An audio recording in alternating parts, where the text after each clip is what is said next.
The cake hadn't even been cut yet, when an 8-year-old ruined her parents' entire scheme with whispered words.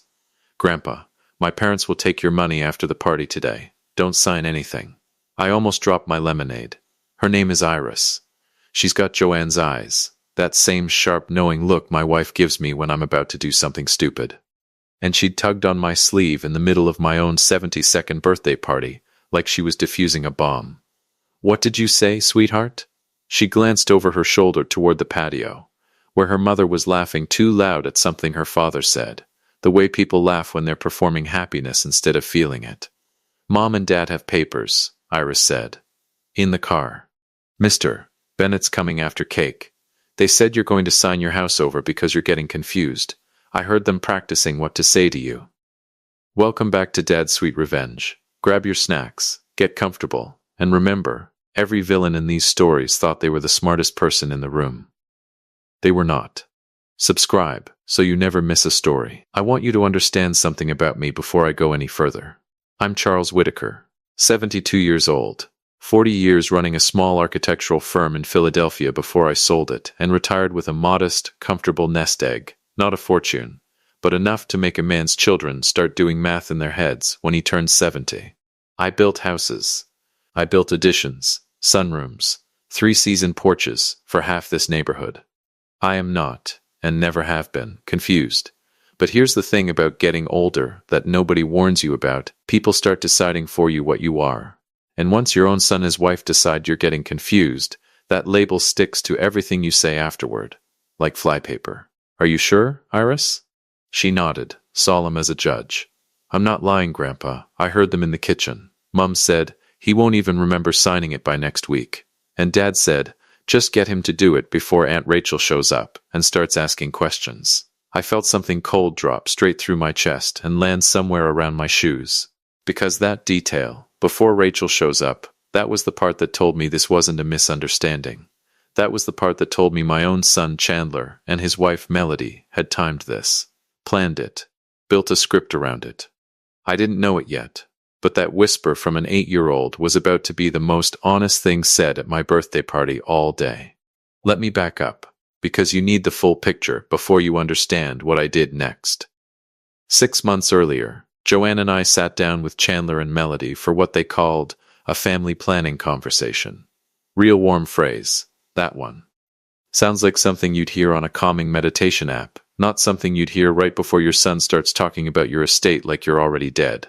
"We just want to make sure everything's protected," Melody had said, sliding a folder across our dining room table like she was closing a car deal. "For you and Mom. In case anything happens." "Nothing's happening," I told her. "I had a physical in March. Doctor says I've got the cholesterol of a man half my age." "It's not about now, Dad," Chandler said. "It's about planning ahead. Now, I want to be fair here, because revenge stories are easy to tell when you paint everyone else as a cartoon villain. So let me say this plainly, there is nothing wrong with estate planning. Joanne and I had already done ours, years ago, with our own lawyer, a sharp, no-nonsense woman named Claire Vance. Claire had drawn up a trust years back. Everything was already handled. Chandler knew this. Melody knew this. Which is exactly why what came next stung so much. Because they weren't trying to help us plan. They were trying to redirect what was already planned. "We talked to someone," Melody said that day, 6 months before the party. "A guy named Mr. Bennett. He specializes in..." She paused, like she was choosing each word out of a minefield. "Situations like this, where there might be some vulnerability." "Vulnerability," I repeated. "Dad." Chandler leaned forward, all earnest concern, the same face he used to make as a kid when he wanted a later curfew. "You forgot Mom's pickup time from her book club last month. You left the stove on in February.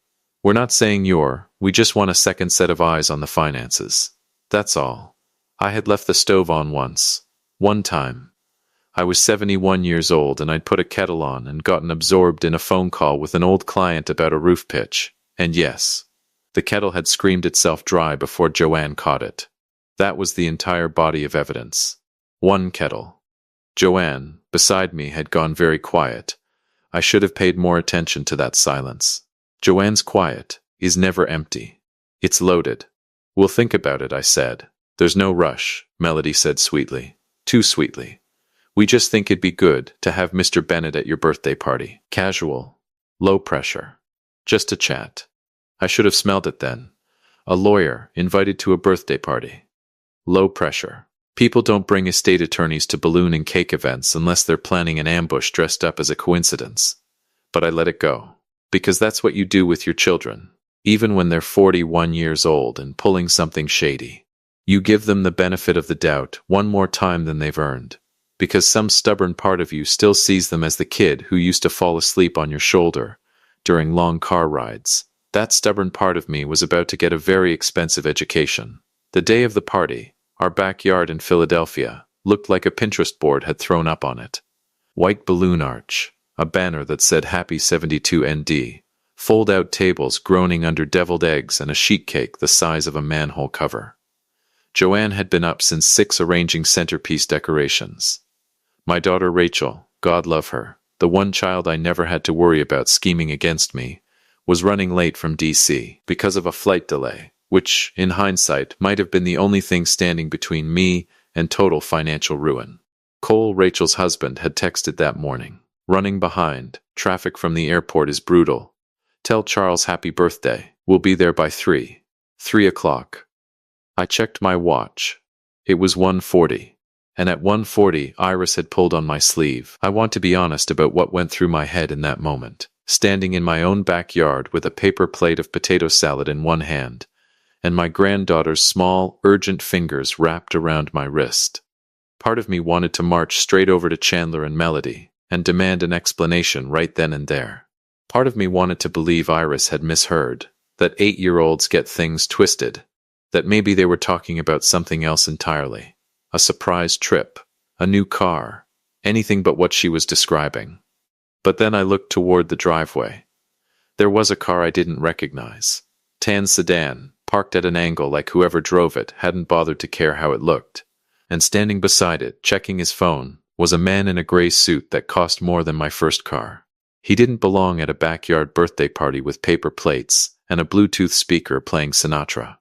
He belonged in a downtown office with leather chairs and a view of City Hall. That was Mr. Bennett. Iris, I said quietly, crouching down to her level, you did the right thing telling me. I need you to do one more thing for me, okay?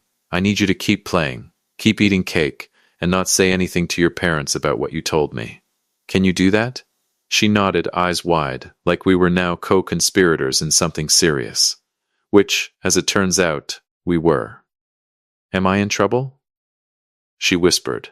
No, sweetheart, I kissed the top of her head. You might have just saved your grandfather's entire future. I didn't know it yet, but I was about to find out exactly how far my son and his wife were willing to go. I found Joanne in the kitchen, pretending to rearrange a vegetable tray that didn't need rearranging. We need to talk, I said, low enough that it wouldn't carry past the screen door. What's wrong? Her hands stopped moving over the carrot sticks. Iris just told me Chandler and Melody have papers in their car. Something for me to sign today. Mr. Bennett's here. I nodded toward the window, toward the gray suit still loitering by the tan sedan. He's the lawyer they mentioned 6 months ago. Joanne's face did something I'll never forget. It went through about 4 emotions in under 2 seconds. Confusion, then disbelief, then a flash of pure fury, and then, finally, something cold and calculating that I hadn't seen from my wife since she negotiated us out of a bad mortgage rate back in 1996. They're doing it today, she said. Not a question. Looks that way. At his own birthday party. She set the serving spoon down with more force than necessary. Charles, I want you to listen to me very carefully. We are not going to make a scene in front of 40 guests and a child. I wasn't planning to. Good, because I have a better idea. This, right here, is where I need to tell you something about my wife, because the version of this story where I'm the clever one who outsmarted his greedy son would be a lie. Joanne is the strategist in this marriage. I build things. She plans the attack.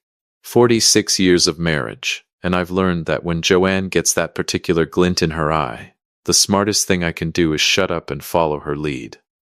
What kind of idea? The kind, she said, where we let them think it's working.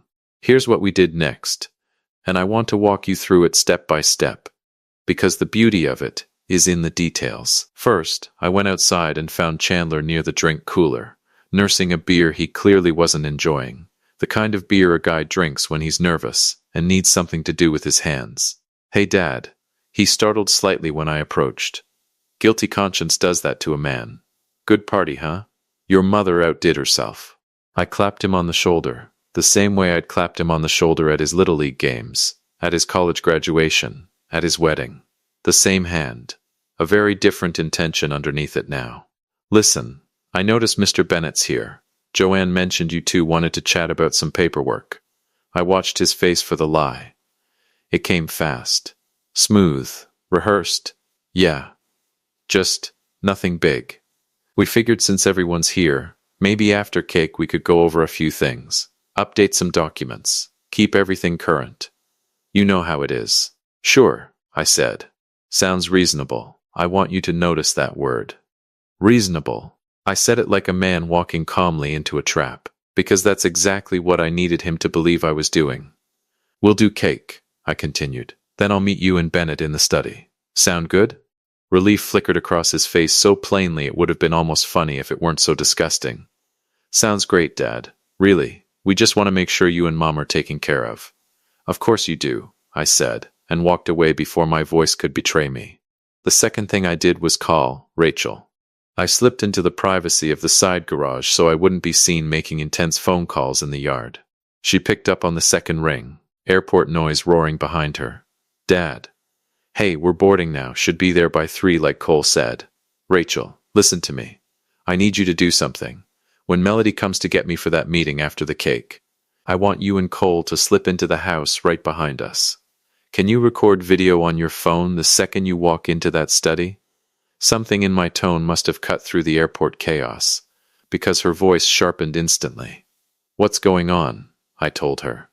Fast, in the kind of clipped sentences you use when every second matters. The whisper from Iris, the tan sedan, Mr. Bennett's gray suit, the casual chat planned for after cake.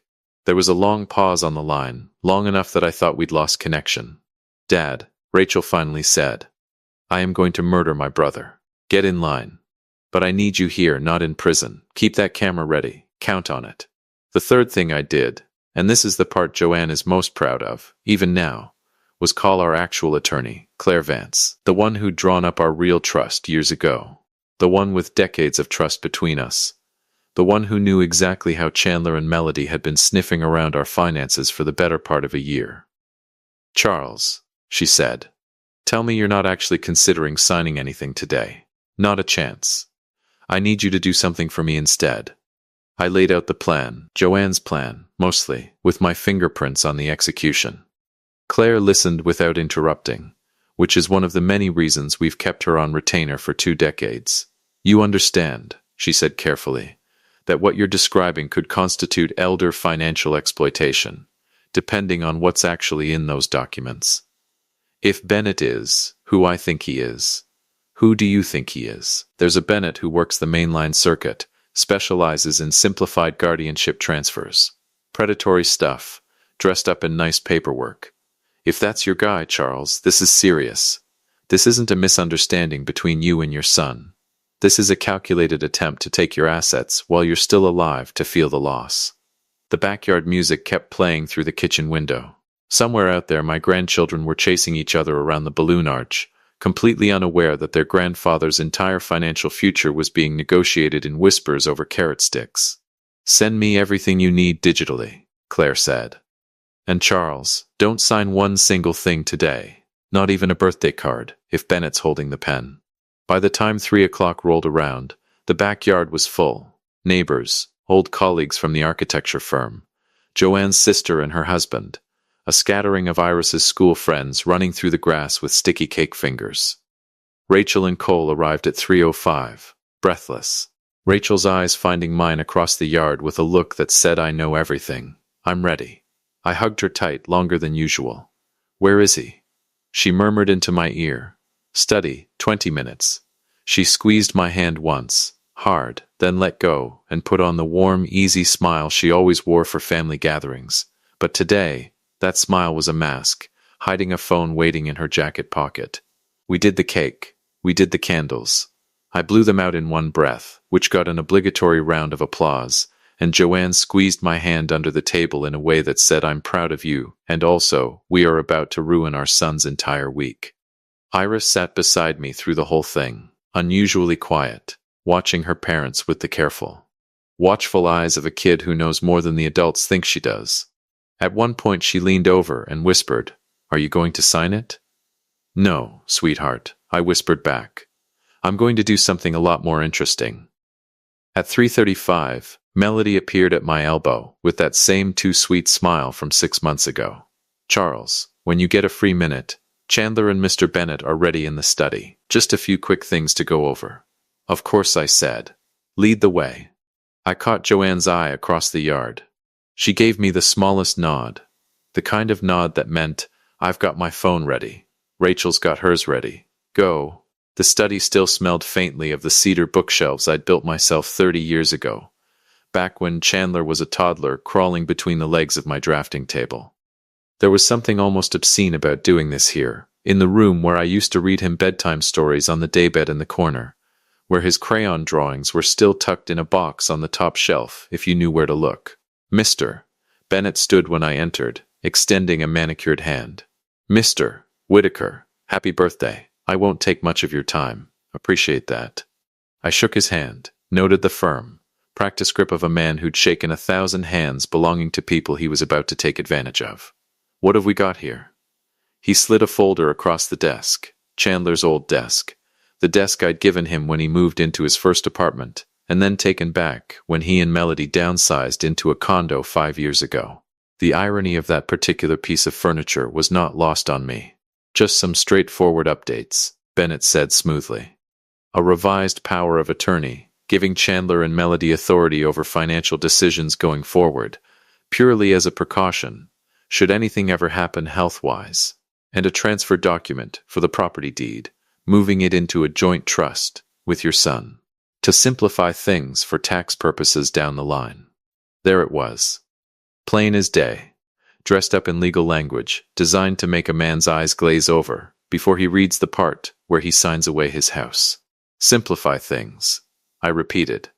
"Exactly," Bennett smiled, and I noted, not for the first time, the particular quality of a smile from a man who is paid by the hour to be persuasive. Chandler, standing by the bookshelf, wouldn't quite meet my eyes. "It's just a precaution, Dad. You know how Mom worries." I almost laughed at that. Mom worries. As if Joanne hadn't spent the entire afternoon plotting Chandler's public humiliation with the cool precision of a woman who'd once talked our bank into waiving a $400 overdraft fee through sheer force of will. "Mind if I take a look?" I asked, reaching for the folder. "Of course," Bennett said. "Take your time." I flipped through 3 pages, slow, deliberate, letting them both watch me read. The power of attorney was exactly what he'd described. Broad, sweeping authority granted to Chandler and Melody over every account, every asset, every decision. The deed transfer was worse. It didn't just add Chandler's name to the property, it restructured ownership entirely, putting 70% of the house's value under a trust controlled solely by Chandler and Melody, with a clause buried in paragraph 4. Paragraph 4, conveniently the page most people skim, stating that the current resident, meaning me and Joanne, could be relocated to alternative accommodations more suited to ongoing care needs, if deemed necessary by the trustees. The trustees, Chandler and Melody. They weren't just trying to get my money. They were building themselves a legal mechanism to put me and my wife in a nursing home and keep the house. My hands didn't shake. I want that on the record. 40 years of running a firm teaches a man how to keep his hands steady, even when his blood is boiling. "This is thorough," I said. "We want it to be comprehensive," Bennett said. "I'll bet." I closed the folder gently. "Mind if my wife and daughter sit in?" Family decisions, after all. We don't keep secrets in this house. Something flickered across Chandler's face, the first genuine crack in the performance. "Dad, it's really not necessary to make this a whole thing, it's just..." "Chandler." I kept my voice mild. "Pleasant even. Your sister flew in for my birthday. I'd like her in the room when I'm signing away the house she grew up in. That seems fair, doesn't it?" He couldn't say no without it looking suspicious. That was the beauty of it. Joanne had built this whole trap out of nothing but his own desire to look reasonable in front of an audience. "Sure," he said, jaw tight. "Of course." I opened the study door. Joanne was already there, like she'd been standing just outside the whole time, which she had. Rachel followed a step behind, phone tucked discreetly but unmistakably visible in her hand, the red recording light glowing. And behind them, drawn by some instinct only children possess for sensing when something important is happening, Iris slipped in too, small and quiet, finding a spot beside the bookshelf where she could see everything. I didn't ask her to leave. She'd earned the right to watch this unfold. "Mr. Bennett," I said, settling back into the chair behind Chandler's old desk. "Before I sign anything, I want to make sure I understand this correctly. Walk me through paragraph 4. Bennett's smile didn't waver, but something behind his eyes recalibrated. "Paragraph 4 is a standard provision for—" "Read it out loud," I said. "For the room." "Charles," Melody started. "I don't think we need to." "Read it," Joanne said, and her voice had a steel edge in it I hadn't heard since she'd fired a contractor for trying to overcharge us on a kitchen renovation in 2003. "We're all family here. Family doesn't hide things from each other."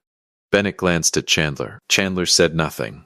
So Bennett, trapped by his own professional habit of doing what the client gestures at him to do, read it. "In the event the trustees deem it necessary for the well-being of the current resident, alternative accommodations may be arranged, with the trustees assuming full discretion over the resident's care and the disposition of the primary residence." The room went very still. Rachel was the one who broke it. "Translate that for the people who don't speak lawyer, please." Bennett cleared his throat. "It means that if, in the trustee's judgment, the resident's care needs exceed what the home can provide, the trustees can move the resident to a care facility and take possession of the home. The resident," I said slowly, "being me." "And me," Joanne added. "And the trustees," Rachel said, voice rising now, no longer bothering to hide the disgust, "being you, Chandler, and Melody. So let me make sure I've got this straight. You brought a lawyer to Dad's birthday party to get him to sign a document that would let you put him and Mom in a nursing home and keep the house." "It's not like that," Melody said, and for the first time all afternoon, her voice cracked under the performance. "It's a precaution. That's all it is. We'd never actually." "Then take out paragraph 4, I said. "Silence. If it's truly just a precaution," I continued, "and you'd never actually use it, then there's no harm in striking it from the document right now. Mr. Bennett, do you have a pen that crosses things out as easily as it signs things?" Bennett's professional smile had entirely evaporated by this point, replaced by the carefully blank expression of a man calculating his own liability. "Mr. Whitaker, I should clarify, my role here is simply to facilitate the document my clients requested." "Your clients," I said, "being my son and his wife." "Not me. I never hired you, never met you before today. And yet here you are, in my study, asking me to sign over my house." "Dad," Chandler's voice had gone thin, stripped of its earlier rehearsed warmth. "It's not. We weren't going to actually." "You were going to actually," Iris said. Every adult in that room turned toward the bookshelf, toward the small girl in the yellow sundress who'd been standing quietly through the entire confrontation, watching her parents unravel in real time. "Iris," Melody said. "Honey, go back outside. This is grown up, I heard you," Iris said. And her voice, though small, didn't waver. "In the kitchen, before the party. You said Grandpa wouldn't remember signing it. You said to get him to do it before Aunt Rachel came. You said it before he even knew about the papers." Melody's face went the color of the white tablecloths in the backyard. "Iris, sweetheart." She tried again, softer now, the panic seeping through. "You must have misunderstood. I'm not lying," Iris said, and her chin lifted, defiant in the way only an 8-year-old confronting an adult's dishonesty can manage. "I told Grandpa. That's why he didn't sign it. Because I told him the truth. I have built houses. I have raised children. I have run a business through 2 recessions and buried both my parents and never once cried in front of a client. But I will tell you that watching my 8-year-old granddaughter stand in that study and hold her own mother's gaze without flinching is the proudest I have ever been of anyone in my entire life. Out of the mouths of babes, Rachel murmured, still recording. Chandler tried one more time. Men like my son always try one more time. It's a kind of reflex. The belief that if you just keep talking, the truth will somehow rearrange itself into something more flattering. Dad, this is being blown completely out of proportion. We were trying to protect you. You don't understand the financial risks of getting older without. I understand exactly what's happening, I said. And now I let my voice carry the full weight of 40 years spent negotiating with contractors who thought I was too polite to call them liars to their faces. You and your wife decided that the easiest way to secure your inheritance early was to convince everyone, including yourselves, that I was too confused to know what I was signing. You hired a lawyer who specializes in exactly that kind of exploitation. You scheduled the meeting for after cake, when you assumed I'd be tired, distracted, surrounded by enough family noise that I wouldn't read the fine print. You timed it to happen before your sister arrived, because you knew she'd ask the questions you didn't want asked. The only flaw in your plan, Chandler, was that you forgot your daughter has better hearing and a stronger conscience than either of her parents. Nobody said anything for a long moment. Out in the backyard, faintly, the Sinatra playlist kept going, oblivious. Fly Me to the Moon drifting through the study window like a soundtrack to my son's unraveling. Mr. Bennett, sensing the professional and possibly legal ground shifting dangerously beneath him, gathered his folder with the efficient motion of a man who has decided this particular fee is no longer worth the exposure. Mr. Whitaker, I want to clarify that I had no knowledge of any intent to misrepresent the document's purpose to you. If that's what occurred here, I'd encourage you to seek independent counsel. Already have one, I said. She's been my attorney for 22 years. She'll be reviewing everything you brought today, including your firm's name and license number, which I photographed the moment you handed me this folder. That landed.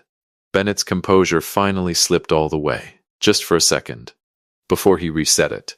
I think it's best I leave. I think that's the smartest thing you've said all afternoon, Joanne said. He left without another word, his tan sedan pulling out of the driveway moments later, gravel crunching under tires in a hurry to be elsewhere. What happened next, I need to tell you carefully, because this is the part where the public reveal. The part I'd promised myself, promised Joanne, promised the situation demanded, actually happened. I didn't want to scream at my son in front of 40 party guests. That's not who I am, and frankly, it's beneath the dignity of the moment.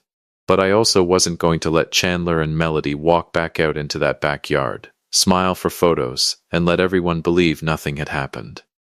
Not after what they'd tried to do. Not after the year of quiet manipulation that had led to this exact afternoon. So I did something more surgical. We're going back outside, I said.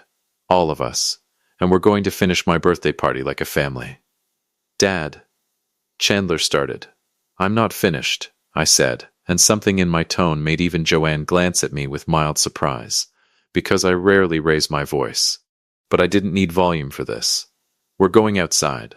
And before I go back out there to finish enjoying my birthday cake, the one your mother specifically ordered with my favorite raspberry filling, which I haven't even tasted yet because someone decided my own birthday party was the right venue for elder fraud, I'm going to say a few words, a toast. And you and Melody are going to stand there and let me say them. You're going to humiliate us in front of everyone, Melody said, her voice tight with something that was equal parts fear and fury. No, I said. You humiliated yourselves the moment you decided your father's birthday party was a good cover story for stealing his house. I'm simply going to make sure the people who love me know the truth, so nobody at this party spends the next 10 years believing I handed my home over willingly out of some sentimental old man generosity. I have some pride left, even at 72. I intend to keep it. We walked back outside together. Me, Joanne, Rachel, Cole, Iris trailing close to my side with her small hand back in mine, and Chandler and Melody following a few paces behind, their faces arranged into the careful blankness of people trying very hard not to look like they'd just been caught.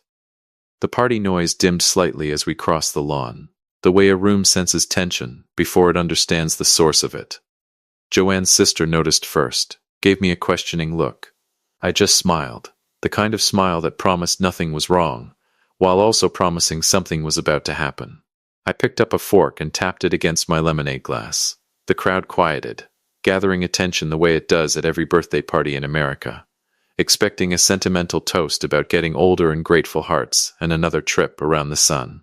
"Thank you all for coming," I began, and my voice carried easily across the yard. 40 years of presenting to clients, having given me the particular skill of speaking loudly without seeming to shout.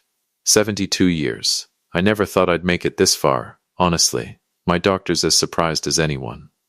A ripple of polite laughter. I want to thank my wife Joanne, who's put up with me for 46 years and somehow still finds new things to love about me, which I consider a minor miracle given how stubborn I am. More laughter, warmer this time. I want to thank my daughter Rachel for flying in, and my granddaughter Iris, who I learned today has the sharpest ears and the bravest heart in this entire family. Iris beamed up at me, cheeks pink, and squeezed my hand. And I want to thank my son Chandler and his wife Melody. I let the pause stretch just slightly too long, just long enough for people to feel it. Because today, they taught me something important. They taught me that no matter how old you get, no matter how many years you've spent providing for your family, some people will always see your hard work as something to be taken, rather than something to be honored. Today they brought a lawyer to my birthday party, not to celebrate with me, but to convince me to sign away my home, under the pretense that I'm too confused to know better. The yard went silent in the specific electric way a room goes silent when everyone present suddenly understands they're witnessing something they weren't supposed to see. Melody's hand flew to her mouth. Chandler's face had gone the color of old paste. They timed it, I continued. Steady, unhurried, for right after the gathering started, while everyone was distracted. They scheduled it before my daughter arrived, because they knew she'd ask the questions they didn't want answered. And the only reason I'm standing here telling you this, instead of having already signed my house away, is because an 8-year-old girl loved her grandfather enough to risk getting in trouble with her own parents to warn him. I looked down at Iris, the whole yard followed my gaze. So today, on my 72nd birthday, I learned exactly who in this family I can trust with my future. And I want everyone here to know it, because I'm done pretending otherwise, for the sake of keeping the peace. Nobody clapped. Nobody laughed. Joanne's sister had her hand pressed to her chest. Cole had gone very still beside Rachel. Somewhere near the dessert table, one of my old colleagues from the firm muttered something that sounded distinctly like "Good God." Chandler tried to speak. "Dad, that's not. You're making it sound worse than—" "Is there a version?" I asked, turning to him directly now, in front of everyone, where it sounds better. "Walk me through it. I'm listening." He had nothing. 41 years old, and in front of his own family, his own daughter, his own sister, he had absolutely nothing to say. "That's what I thought," I said. "Joanne, I believe we still have a cake to cut. I won't pretend the rest of the party continued normally, because it didn't, and I won't pretend that was an accident." Chandler and Melody left within 20 minutes. Melody crying into her phone in the driveway. Chandler loading gift bags into their car with the stiff, jerky movements of a man whose entire performance had just collapsed in front of an audience he couldn't control. Nobody stopped them. Nobody chased after them with comforting words. Iris stayed with us. That detail matters more than anything else in this story. So let me say it plainly. When her parents went to leave, Iris looked at her mother, looked at her father, and then looked at me and Joanne, and said, "Can I stay here tonight?" Melody's face crumpled at that. But she nodded. What else could she do, after everything that had just been laid bare in front of 40 witnesses and a recording on Rachel's phone? That night, after the balloons had been taken down and the last guests had gone home, Joanne and I sat on the back porch with Iris between us, eating the leftover raspberry-filled cake straight from the container, with 2 forks and a spoon, the 3 of us alone in the quiet. "Am I going to get in trouble?" Iris asked again, smaller this time, the bravado of the afternoon finally giving way to an 8-year-old's exhaustion. "No, sweetheart," I told her. "You're the reason there's still a house for you to come visit your grandfather in. You did something today most adults wouldn't have had the courage to do." "Mom's going to be really mad." "Your mother," Joanne said, with the particular gentleness she reserves only for grandchildren, "made her own choices today. You're not responsible for fixing them. You're 8. Your only job is to be a kid. In the weeks that followed, the consequences arrived the way consequences usually do. Not in one dramatic explosion, but in a series of quiet, irreversible decisions. Our attorney, Claire Vance, confirmed everything I'd suspected. Bennett's firm had a documented history of facilitating exactly this kind of transfer. Vague enough to seem benign on the surface, predatory enough in the fine print to strip vulnerable older adults of their assets, while maintaining just enough plausible deniability to avoid outright fraud charges. With Rachel's video and the photographed documents, Claire filed a formal complaint with the state bar against Bennett and began the process of formally and permanently restructuring our existing trust to remove any ambiguity, any loophole, any future opportunity for anyone to attempt what Chandler and Melody had attempted that afternoon. Chandler and Melody were removed entirely. Not reduced. Not restricted. Removed. Every account, every asset, every clause that had once named them as potential beneficiaries was rewritten, line by line, with Claire's careful guidance, until their names appeared nowhere in our estate at all. Rachel and Cole became the named executors. And this was Joanne's idea, and I supported it without a single moment of hesitation. A separate, protected trust was established for Iris alone, structured in a way that ensured her parents could never access it, never control it, never touch a cent of it, until Iris herself was old enough to manage it without their interference. Chandler called, of course, several times. Voicemails ranging from defensive to apologetic to, eventually, something approaching genuine desperation as the financial reality of being cut entirely from our estate began to sink in. Melody sent a long letter, handwritten, full of phrases like we never meant for it to look that way, and we were only trying to protect our future. I read it once. I didn't respond. This is the part where some people expect a softening. A reconciliation scene. A tearful Christmas dinner years later where everyone forgets the past and the family heals. I'm not going to give you that, because that's not what happened. And frankly, I don't believe it should have happened. What my son and his wife attempted wasn't a misunderstanding. It wasn't an overreaction to one forgotten kettle. It was a calculated, deliberate plan to exploit my age, my trust, and my love for them, in order to take what they hadn't earned and didn't deserve. They brought a predatory lawyer to my birthday party. They scheduled their own father's exploitation around celebration, hoping the noise of the family would cover the silence of what they were really doing. An 8-year-old girl had more integrity than both of them combined. So no, there was no reconciliation. Chandler and Melody are no longer part of our holidays, our trust, our future. They send cards on occasions now and then, which Joanne files away unopened in a drawer she calls, without much humor, the evidence box.